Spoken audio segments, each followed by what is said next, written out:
अब तक आपने देखा सोनाक्षी के बॉयफ्रेंड नील से मिलने के बाद देव को शक होता है कि नील उसका बॉयफ्रेंड नहीं है। देव सोनाक्षी को घर पर रुकने के लिए कहता है। सोनाक्षी बहाना बनाती है कि उसका डिनर नील के साथ है। सोनाक्षी जैसे ही घर से जाने लगती है, देव उसे रोकता है और कहता है कि वो उसे घर छोड़ देगा। सोनाक्षी परेशान हो जाती है। अब आगे।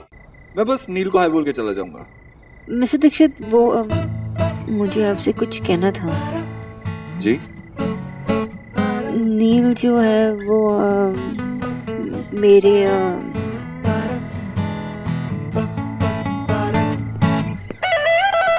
नील? नील वॉट?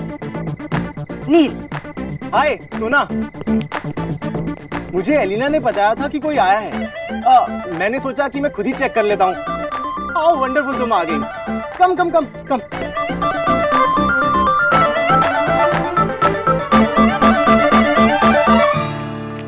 लुक, फाइनली तू आ गई। हाय मिस्टर अवरुद्ध, आई मीन देव। हाय। घर के बाकी लोग कहाँ हैं? वो रिलेटिव्स के घर गए। अच्छा हुआ तू आ गई। तुझे पता है तेरे बॉयफ्रेंड ने मुझे कितना बोल किया। मुझे लेक्चर दे रहा था कि मुझे साइकिल खरीद लेनी चाहिए। ओह नो, मैंने ये नहीं कहा था कि तुम साइकिल खरीदो। मैंने ये कहा था कि मैं तुम्हें साइकिल खरीद के देता हूँ। Whatever, अब तुम्हारी गर्लफ्रेंड आ गई है तो इसी को बोल कर, है ना देव? सोना, कितना टाइम हो गया? पता है कितनी देर से वेट कर रहा हूँ मैं। वो आने में लेट हुई क्योंकि आई एम सॉरी, वो एक्चुअली मैं किसी काम में फंस गया था और मेरी वजह से इन्हें भी लेट हुआ। इसीलिए मैंने सोचा कि मैं इन्हें खुद ड्रॉप कर देता हूँ। That's nice of you. आइए बैठिए, कम सिट।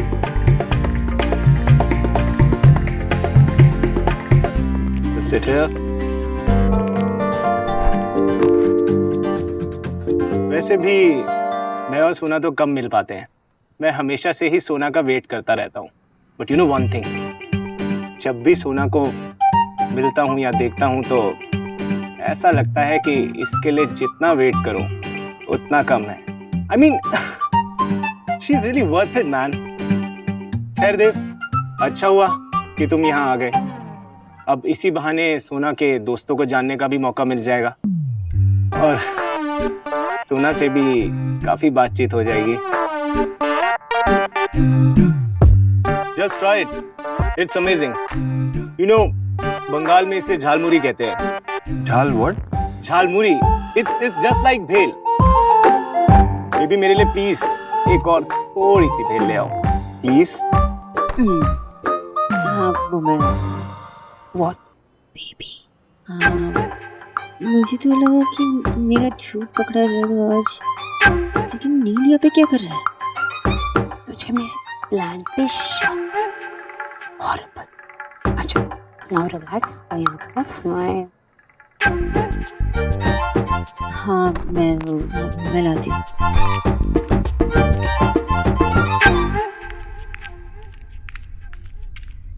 जी, देव ने कोई फैसला किया नताशा के बारे में? नहीं भाभी, मैंने कहा तो आपसे, मैं उस पर कोई दबाव नहीं डालना चाहती। उसकी जिंदगी है, उसकी जिंदगी का सबसे बड़ा फैसला वो ही ले। जी, मैं भी तो यही कह रही हूँ कि उसे ये फैसला अकेले नहीं लेना चाहिए। बच्चे माँ की उंगली पकड़ के ही तो सड़क पार करते हैं। आपको उसकी मदद करनी चाहिए। भाभी अब वो बच्चा नहीं रहा, बड़ा हो गया है। ओहो जी, नेहा के लिए इतने बड़े बड़े घरों से रिश्ते आए, क्या किया आपने? हर बार यही कहा कि नेहा की जिंदगी का फैसला है, इसलिए उसे खुद ही करना चाहिए। अब देख लीजिए क्या फैसला किया है उसने। क्या किया उसने? उसने कोई गलत फैसला नहीं लिया। रणवीर एक अच्छा लड़का। पता है जीजी, रणवीर बहुत भला है, उसके घर वाले भी बहुत भले हैं। पर जब दिल्ली में गंदी वाली गर्मी पड़ेगी तब आप उससे क्या कहेंगी? बेटा घर में एसी तो है नहीं, भलाई चला के सो जा। देखिए जीजी, ये प्यार व्यार के चक्कर में पड़कर ना बच्चे हमेशा गलत फैसला ही लेते हैं और एक गलत फैसला पूरी जिंदगी खराब कर देता है। इसीलिए कह रही हूँ जीजी, देव के मामले में दोबारा ये गलती मत कीजिए। अगर आप सही लड़की से शादी करने के लिए नहीं कहेंगे और उसने अगर किसी गलत लड़की से प्यार कर लिया तो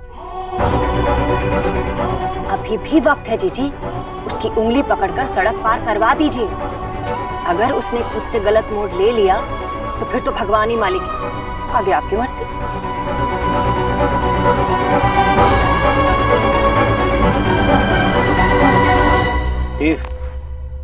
एक बात है जो हम दोनों में कॉमन है। रियली? मीन हमने जिन लेडीज को पसंद करा है उनमें कितनी सिमिलैरिटी है। ये दोनों की दोनों कॉन्फिडेंट हैं, ब्यूटीफुल हैं, अपना काम खुद करती हैं और अपने काम को पसंद करती हैं। और डिनर पे भी तो यही बात हो रही थी कि नताशा को ट्रैवलिंग के साथ साथ खाना बनाने का भी बहुत शौक है। तो हुई ना सिमिलैरिटी दोनों के बीच में? हाँ, किनके बीच में? नताशा और सोना के बीच में। अब तुम देखो, सोना भी तो हर वक्त किचन में ही रहती है, खाना बनाती रहती है कि नहीं? तो आपके मुताबिक मिस बोस बहुत अच्छा खाना बनाती हैं? ओह कम ऑन देव, अच्छा नहीं बहुत अच्छा। यू नो 5 कॉन्टिनेंट्स का खाना ट्राई कर चुका हूँ, लेकिन सोना के हाथ का खाना अमेजिंग। ओके, तो किस तरह का खाना बनाती हैं वो? आई मीन क्या स्पेशलिटी है उनकी? Indian, Italian, Chinese? Of course Indian. और यू नो व्हाट, एक एक वेजिटेबल अपने हाथों से काटती है।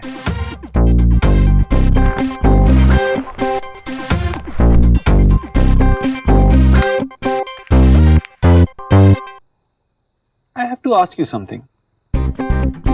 आप इतना बिजी रहते हैं, मिस बोस भी इतना बिजी रहती हैं, पूरा दिन मेरे घर पे काम पे ही रहती हैं, तो आप कहाँ मिले थे उनसे?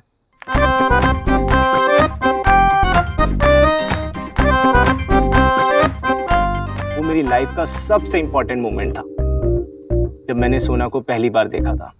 है ना बेबी, याद है ना तुम्हें? नील प्लीज। कम ऑन सोना, देव हमारा फ्रेंड है, इससे भी तो पता होना चाहिए ना कि हम लोग कैसे मिले। Come on. ऑफ कोर्स मुझे पता होना चाहिए, राइट? नील, मैंने उन्हें कुछ भी नहीं कहा था, कुछ नहीं बताया अभी तक मुझे। और वैसे भी लड़कियों का वर्जन थोड़ा अलग होता है, राइट? राइट। खैर देव, सोना ने तुम्हें कुछ नहीं बताया तो मैं ही बता देता हूँ। मैंने उसे मेरी सीपी की स्टेट्समैन बिल्डिंग के अंदर देखा था। उस वक्त मैं लिफ्ट के अंदर जा रहा था और मैंने देखा लिफ्ट के कॉर्नर पर एक लड़की सफेद सूट पहनकर खड़ी हुई थी, लेकिन उसका चेहरा किताब से ढका हुआ है और वो धीरे धीरे धीरे किताब के पन्ने पलट रही है, पलट रही है, पलट रही है। फिर मैं तो बस ये चाहता था कि एक बार वो लड़की मुझे नोटिस कर ले, लेकिन नहीं, वो तो अपनी किताब पढ़ने में ही बिजी थी। Oh god Dev, I just hate that book. और मिस बोस, मुझे लगता था कि आप एक खुली किताब की तरह हैं। No no Dev, she is very mysterious girl. हाँ हाँ, मुझे भी इनके काफी सीक्रेट्स अब पता चल रहे हैं। फाइनली भगवान ने मेरी सुन ली। लिफ्ट बंद हो गई और चारों तरफ अंधेरा हो गया। अब मुझे पता था कि वो मुझे जरूर देखेगी, और हुआ भी। उसने किताब नीचे रखी, इरिटेटेड सा लुक दिया और मुझे कहा कि अलार्म बजा क्या? अरे अब सोना को कैसे पता होगा कि उसे देखते ही मेरे दिल में कितने अलार्म बज गए। बस तभी मैंने डिसाइड कर लिया था कि मेरी लाइफ में अगर कोई लड़की आएगी तो वो सिर्फ और सिर्फ सोनाक्षी बोस होगी। What a story. Amazing. Amazing story, bro.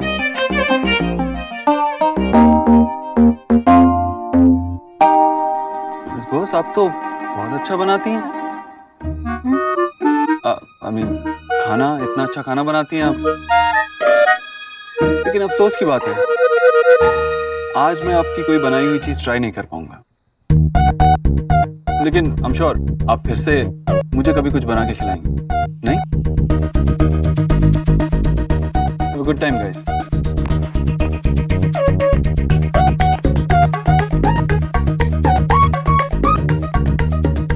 Baby, story अच्छी थी ना?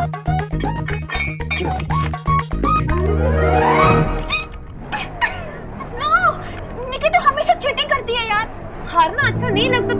चैलेंज क्यों करते हो? रिया दी, अगर आपको पता नहीं हो कि आपके ओपोनेंट की टीम में कौन है तो उसे चैलेंज नहीं करना चाहिए निक्की जी।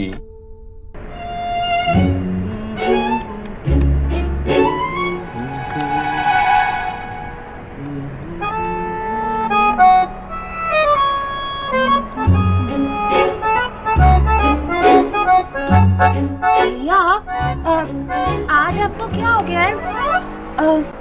आज आप कुछ बदले बदले से लग रहे हैं। क्या स्टाइल है, क्या एटीट्यूड है?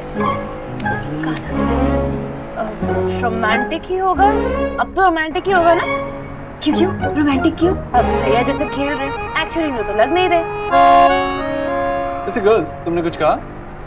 वो क्या है ना, मैं थोड़ा बिजी था तुम्हें हराने में। हमारे भैया का और आपने उनके साथ क्या किया? हाई फाई नहीं देना है, मत दो। लेकिन ये क्या बातें कर रहे हो? भैया वाईफाई खाना भी। आप ना बदल गए हो। क्या हुआ आपको? आपको कुछ बोलने की जरूरत नहीं, मैं सब समझ गई हूँ। क्या समझ आ गया है बाबा निकी जी? यही बालिका कि भैया आजकल खुश खुश खिले खिले गाना गाने वाले नॉन नखरू टाइप कैसे हो गए? कैसे हो गए? पता ना। एक्चुअली मेरी थ्योरी ये है कि भैया की लाइफ में अभी तक वो 70s के अमिताभ बच्चन वाली फिल्मों जैसी थी। एक लड़का सारी दुनिया से अकेले लड़ रहा है, लेकिन अभी भैया की लाइफ इम्तियाज अली की फिल्मों जैसी हो गई है, एकदम रोमांटिक, क्योंकि इनके लाइफ में आ गया है प्यार, यानी लव। वो फिल्मों वाला लव। yes.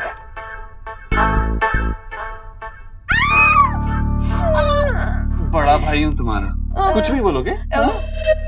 वैसे गलत क्या बोला मैंने? वैसे इससे ना दो बातें प्रूफ होती है। एक तो ये कि निकी तू कभी ना बाबा बाबा भी नहीं बन सकती, थैंक गॉड। और दूसरी बात ये कि भैया निकी ना वैसे सही कह रही थी। मतलब जब से आप एनजी से मिले हो ना, आप तो बिल्कुल बदल ही गए हो। I mean, आप लोगों की बातें सुनने लगे हो, कभी कभी स्माइल भी कर देते हो और गुस्सा भी नहीं आता आपको। वो क्या है ना, मुझे पता नहीं था मेरे अंदर इतनी खामी है, अभी पता चला। तो भैया रिया तो तुम ये कह रही थी कि आपकी लाइफ एकदम ब्राइट एंड कलरफुल हो गई है एंड वेरी इंटरेस्टिंग। वो वीडियो गेम कितना अच्छा खेलती है, आई लाइक हर। वाह, कितना अमेजिंग है ना। वो वीडियो गेम अच्छा खेलती है लाइफ में, और क्या चाहिए। तू भी ना कभी बड़ी नहीं होगी। होना भी नहीं है, ऑलवेज देव भैया की चुप हो गए। वैसे एक बात बोलूं, इतनी देर से बोल रही है, बोल दे। मुझे ना आप दोनों साथ में बहुत क्यूट लगते हो। वैसे भैया आपको भी एनजी पसंद है क्या? I mean, आप दोनों के बीच में कुछ चल रहा है क्या? बोलो बोलो ना। अरे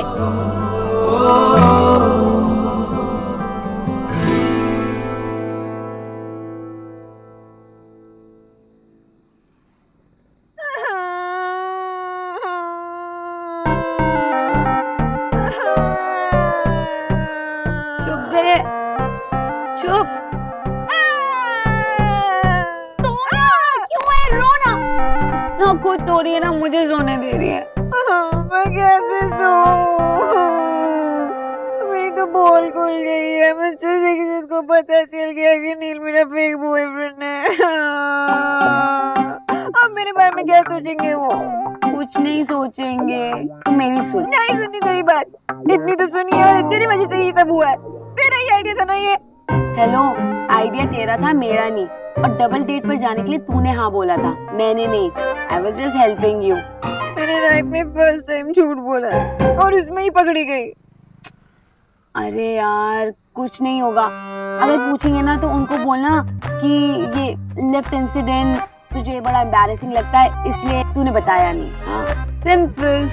नहीं नहीं नहीं, तू जानती नहीं है वो मिस्टर देव दीक्षित नहीं है, वो झलक दीक्षित है। झूठ को ऐसे ऐसे पकड़ लेते हैं वो। और मुझे तो वो नील पे गुस्सा आ रहा है। उसे वहां आने की क्या जरूरत थी? उसको जरूरत नहीं थी, मगर क्या? वो तुझ में इंटरेस्टेड है। जिसे इंटरेस्ट लेना है वो तो लेते हैं नहीं। पता नहीं कल क्या होगा।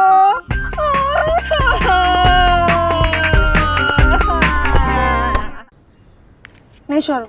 Thank you. हाँ सुनिए, मैं सोच रही थी बच्चे बड़े हो गए हैं, अपनी अपनी लाइफ में काम में बिजी हो गए हैं, तो क्यों ना अब मैं अपने खाली टाइम को यूज करूं। अरे वेरी गुड आशा, क्या करना चाहती है? मैं सोच रही थी कि कुछ ऐसा करूं जो जो नया हो और मन को सेटिस्फैक्शन दे। मैं सोच रही थी कि क्यों ना मैं लिखना शुरू करूं। भला, वेरी गुड आशा। लिखो लिखो, कविता लिखो, पोएट्री लिखो, कहानियां लिखो। माँ, आप ये सब मत लिखो, आप है ना टीवी सीरियल लिखना।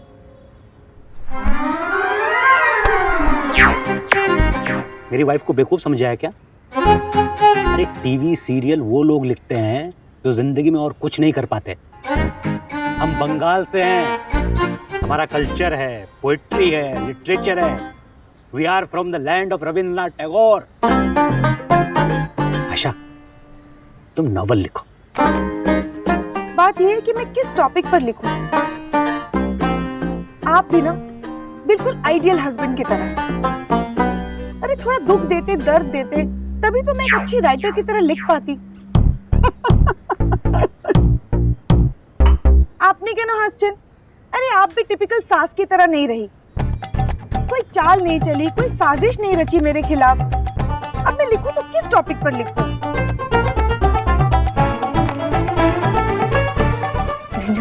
क्यों?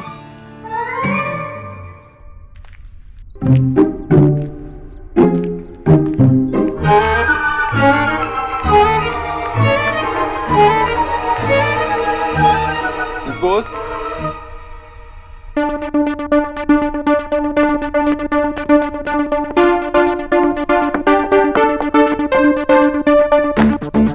अच्छा हुआ आप आ गई, मैं आप ही का वेट कर रहा था। आई एम सॉरी, मैंने आपको वेट करवाया। पर अब जा सकते हैं अभी। I mean, वो मुझे किचन में बहुत काम है ना, किच्चू भैया को चाट बना के देना है। उसके बाद खाना भी बनाना होगा, है ना? मिस बोस, 2 मिनट में कुछ नहीं हो जाए। मैं बहुत एम्बैरेस फील कर रही थी मिस्टर दीक्षित। वो लिफ्ट वाली बात बहुत एम्बैरेसिंग थी, और वैसे भी ये सिली बात मैं आपको नहीं बताना चाहती थी। लिफ्ट में बुक कौन पढ़ता है, इसलिए मैंने आपको वो कार वाली बात बता दी। अभी मैंने आपको ये बात बता दी, इसका ये मतलब नहीं है कि आप मुझे झूठा या कुछ और समझे। मैं कहाँ कुछ कह रहा हूँ, मैंने तो कुछ कहा ही नहीं। आप ऐसे ही अंधेरे में तीर चला रही हैं। वैसे आप अंधेरे में तीर चला तो पाएंगी ना, डरेंगी तो नहीं? आप खुद को बहुत स्मार्ट समझते हो। आपको लगता है कि आप बहुत फनी हो। नहीं, मैं फनी नहीं, ऐसा नहीं लगता मुझे, मगर आप ऐसा मौका बना रही हैं कि मेरी सिंपल सी बात भी फनी लग रही है। मिस्टर दीक्षित, मैंने आपको ऐसा कोई मौका नहीं दिया। तुम ही ना एकदम इम्पॉसिबल। इस boss Hindi it's doctor Bose for you. हो गया। अब आप मुझे बताएंगे कि आपने मुझसे इतना बड़ा झूठ क्यों बोला? मैंने कोई झूठ नहीं बोला। इस बॉस, मैं इतना तो जानता हूँ कि अगर आपको कोई काम नहीं करना होता है तो आप साफ साफ कह देती हैं कि आप नहीं कर सकती, और अगर आपको कोई बात नहीं बतानी होती है तो आप बोल देती हैं कि आप नहीं बता सकती। आप इतना बड़ा झूठ क्यों बोल रही हैं? अपनी लाइफ में इतनी बड़ी कॉम्प्लिकेशन क्यों लेके आ रही हैं? लेकिन इस बॉस, मैं जानता हूँ आपको उसकी बैकग्राउंड के बारे में कोई आइडिया नहीं। इनफैक्ट मुझे तो ऐसा लगता है कि उस रात डिनर पे आप उससे पहली बार मिली थी, है ना? So Miss Boss, tell me now, आपने इतना बड़ा नाटक क्यों किया? फाइन, मैंने नाटक किया, लेकिन अब क्या करेंगे? मुझे पनिशमेंट देंगे, मुझे जॉब से निकलवा दोगे, मेरे पैसे काटोगे, क्या करोगे? नहीं मिस बॉस, मैं तो सिर्फ एक फ्रेंड की तरह पूछ रहा था कि आपने मुझसे इतना बड़ा झूठ क्यों बोला? मैं क्या करती मिस्टर दीक्षित? जब भी कोई मुझसे पूछता है कि मेरे पर्सनल लाइफ में क्या हो रहा है, मेरे पास कोई जवाब ही नहीं होता उन्हें देने के लिए, क्योंकि मेरा कोई पर्सनल लाइफ है ही नहीं। और आप भी मुझे उस दिन बोरिंग कह रहे थे। आपको क्या लगता है कि अगर किसी लड़की का कोई बॉयफ्रेंड नहीं होता तो वो बोरिंग होती है? और अगर वो बोरिंग है तो मैं नहीं होना चाहती थी बोरिंग। मैं कब तक बोरिंग रहूं मिस्टर दीक्षित? इसलिए मैंने एक बात कह दी, और मुझे क्या पता था कि अभी नताशा मुझे और मेरे बॉयफ्रेंड को डिनर डेट पे बुलाएगी, इसलिए मैंने झूठ कहा मिस्टर दीक्षित। अभी जब मैंने एक बात की तो मैं वापस पलट तो नहीं सकती ना, जाके उसे सॉरी तो नहीं बोल सकती कि सॉरी नताशा, मैंने झूठ बोला। तो वो एक सवाल से दूसरा सवाल निकालती, दूसरा सवाल से तीसरा निकालती, और फिर बात आप तक बात कहाँ से कहाँ तक पहुँच जाती है। और ये सब आपको समझ में नहीं आएगा मिस्टर दीक्षित। मैं बस नताशा के सामने कूल लगना चाहती हूँ ताकि वो मुझे किसी लायक समझे और वो मुझे बेचारी वाली लुक ना दे, इसलिए मैंने झूठ कहा mister Dikshit. I am sorry mister Dikshit, I am sorry, मैंने झूठ कहा। I'm sorry, I didn't mean to hurt you. मैं ऐसा कुछ नहीं कहना चाहता था जिससे आप हर्ट हो। प्लीज मिस बोस, आप रिलैक्स कीजिए। और हाँ, मैं समझ सकता हूँ आप कैसा फील कर रही होंगी। मैं भी कुछ वैसा ही फील कर रहा हूँ। मुझे लगता था कि मुझे कभी किसी की जरूरत पड़ेगी नहीं, लेकिन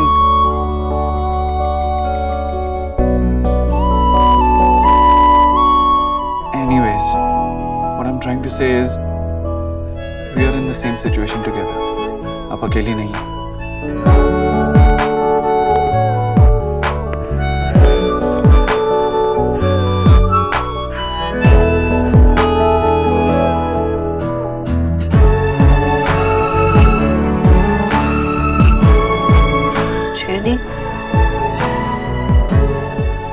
दीक्षित सेम सिचुएशन में, और वो सेम सिचुएशन कैसे हो सकता है?